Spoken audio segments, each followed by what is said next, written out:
Puebla ha vivido actos violentos, preocupantes en los últimos días. El país entero los ha vivido a partir de lo sucedido en el estado de Jalisco, con el certero golpe que genera la eliminación, el exterminio del peligrosísimo delincuente Oseguera, alias El Mencho. Y también es cierto que al final este tipo de circunstancias las que vivimos de repente llegan a generar miedo, llegan a generar psicosis en muchas personas.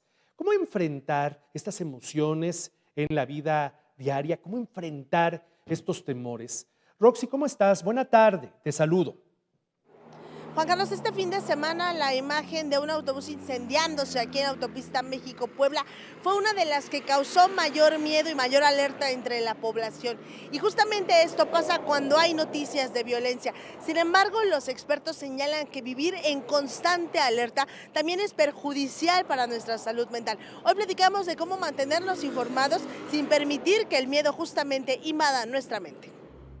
En tiempos donde la violencia ocupa titulares y las redes sociales multiplican cada incidente, es fácil sentir que el peligro está en todas partes. Y aunque informarnos es necesario, el miedo constante también puede pasarnos factura.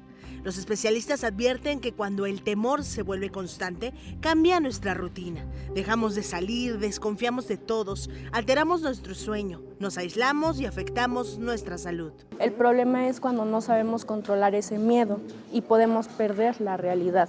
La psicosis tiene que ver con la pérdida de la realidad, nos puede producir en cierta parte insomnio y ahí tenemos que tener cuidado, no debemos normalizar el insomnio. Cuando ya no podemos dormir, cuando despertamos de la nada, tenemos pesadillas, tenemos esta incertidumbre, hay que pedir ayuda. Prevenir es lógico, pero vivir en paranoia no. El miedo es una emoción básica universal, todos los seres humanos presentamos miedo y ese miedo nos protege hasta cierto punto. El problema es cuando no sabemos controlar ese miedo y podemos perder la realidad. Los expertos explican que la exposición constante a noticias negativas genera ansiedad, irritabilidad y una sensación permanente de amenaza, como si el peligro estuviera siempre cerca, aunque no sea así.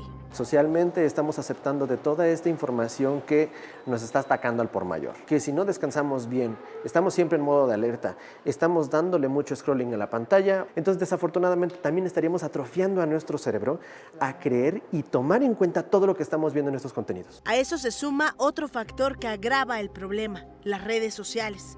Ahí los rumores, cadenas y videos fuera de contexto se difunden en segundos, creando confusión y lo que los especialistas llaman psicosis colectiva, que afecta a la sociedad e incluso a la economía de un estado. Hubo algunas intenciones de hacer delitos aprovechando la confusión, el miedo y la paranoia, que yo no lo he mencionado y no estoy mucho de acuerdo en la paranoia, pero yo creo que son cosas, hace rato alguien dijo aquí en la mesa, pues el efecto cucaracha. Por incidentes o por hechos que han ocurrido en la sociedad, se atañen más a que personas crean información falsa, crean perfiles, páginas, medios que están desinformando a la colectividad.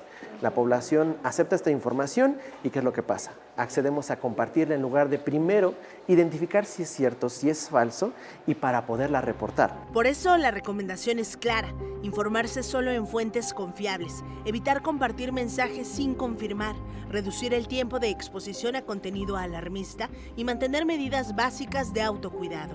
Es decir, tomar precauciones con sentido común, sin dejar que el miedo controle nuestra rutina. Porque frente a la violencia, la mejor herramienta no es el pánico, sino la información responsable y la calma.